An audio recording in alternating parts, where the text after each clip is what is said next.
Maski yung mga pulis, pati military, medyo, ano yun?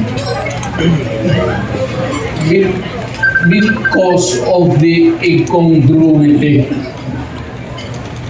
Hindi mo kasya eh. Meron isang presidente na talagang mga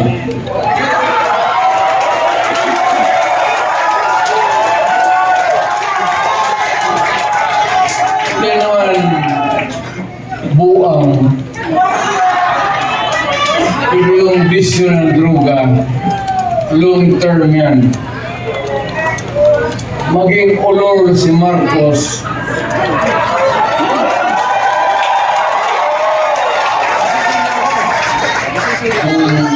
maybe constant use of heroin, abot pa siguro siya ng 80.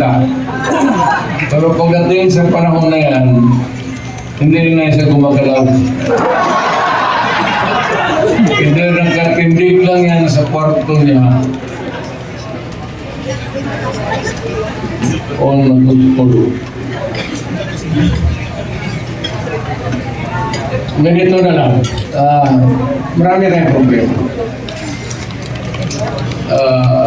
I think the Marcos government has fallen short of the equity. Ako, hindi ko ma-compare kasi pwede kong sabihin, mas mabuti siya ngayon kaysa aking panahon. I can even conceive na ganun ang nangyayari. Pero it would not be a good reason for you to solve the problem just because you are doing right, more rights than the wrong ones that the other guy had committed in the past.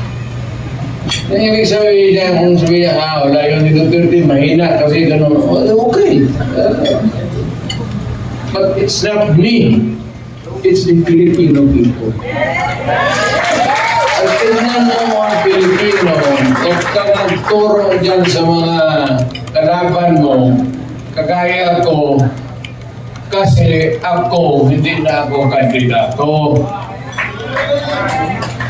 Ngayon, kung mag-usap tayo, ang pag-usapan natin kung ano ang mga tao na pwede natin gawin na makatulong sa atin, mailagay dyan sa Senado para paski batas na lang ang habulin natin or a policy that is enunciated by Congress, particularly about the drug problem and itong ekonomiya. Itong ekonomiya, mabigat to. Walang bright dito. But at least naman yung sabi ko pagkain, sana mahanapan nila ng paraan. Talagang tumataas eh. Kaya I don't know how it operates now, but if you continue to practice democracy, we have to have a Senate na kailangan nandyan even to persuade any sitting government to do what is right. So, nakikita ko si Philip Salvador, ang naalaala ko sa kanya, artista siya. Mahusay na artista. Kaya idol ko siya, yung mga sine niya, pinapanood ko. Tinitignan ko siya kung paano niya yakapin yung mga babae.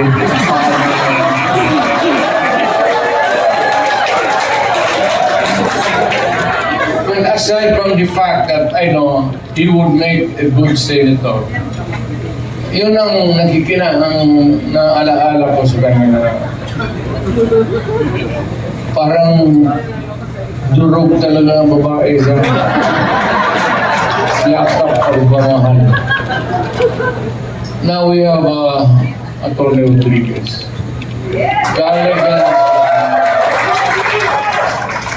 Alam mo, isang tao, importante talaga to. Importante to. Maski kami, alam namin, maski yun ang nakakilala sa akin personal. Importante ang tao na may prinsipyo. At isang nakita ko na Pilipino na may prinsipyo na umalis sa trabaho niya because the dynamics of the position of which he was there in Malacanang was no longer right. He chose to make the decision. At nakita ko, as a matter of, hindi naman kailangan sa tignan. Pag nakita natin, as a matter of principle, importante talaga. Atty. Rodriguez.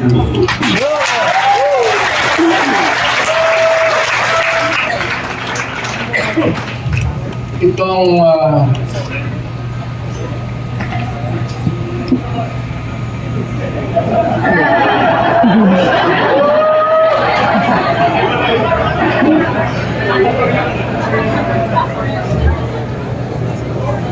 apa ka lagi buloy?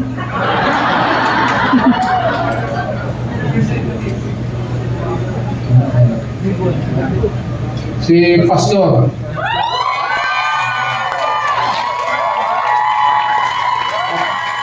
Kung naghanap kung ng tao na kandidato, kung manalo at makaupo dyan as a senator who has the moral values, pati marunong bright. Talagang bright yan si Pastor.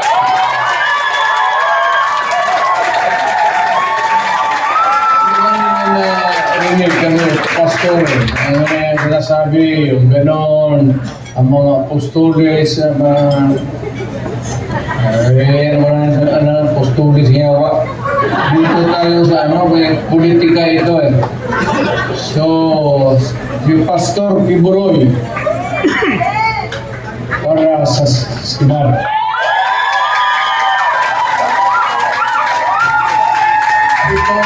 Tao na itong sunod na sinasabi ito, humahanga talaga sa integrity pati yung utak. Abogado, pareho kami abogado eh.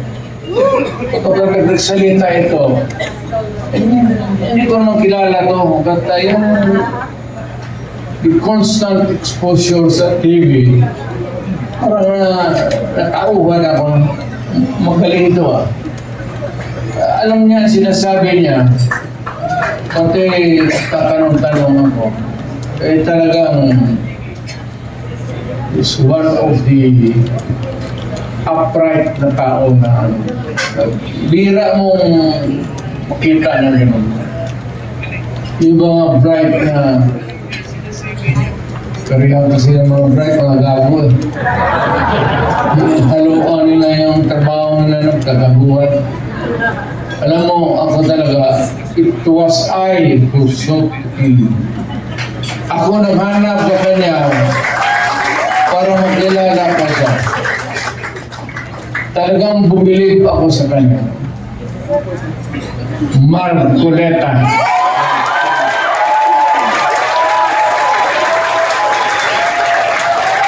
Ito yun, sir. Hindi kita bilib. Alam niya, hindi kita bilib. Alam niya, hindi niya.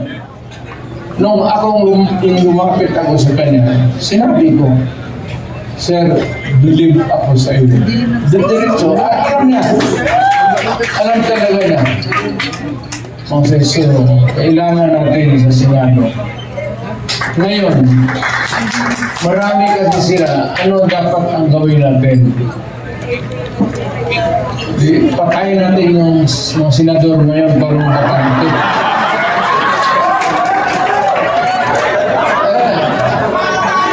Magbibin.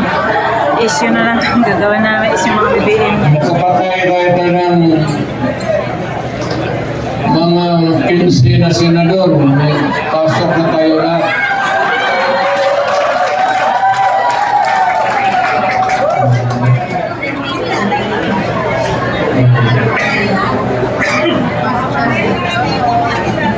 Pero kawawa naman. Pero nakakainis kasi yung ginawa lahat. Pero saya, talking of opportunities, the only way to do it is to pasabugin na lang natin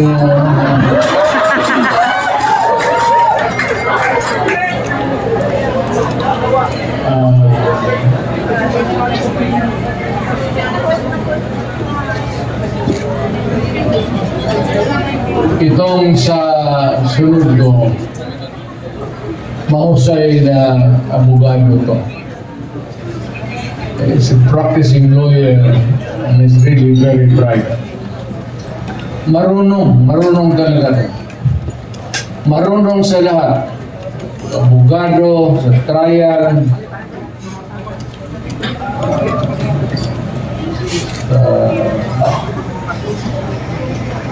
maybe sa social life niya, siguro sa babae.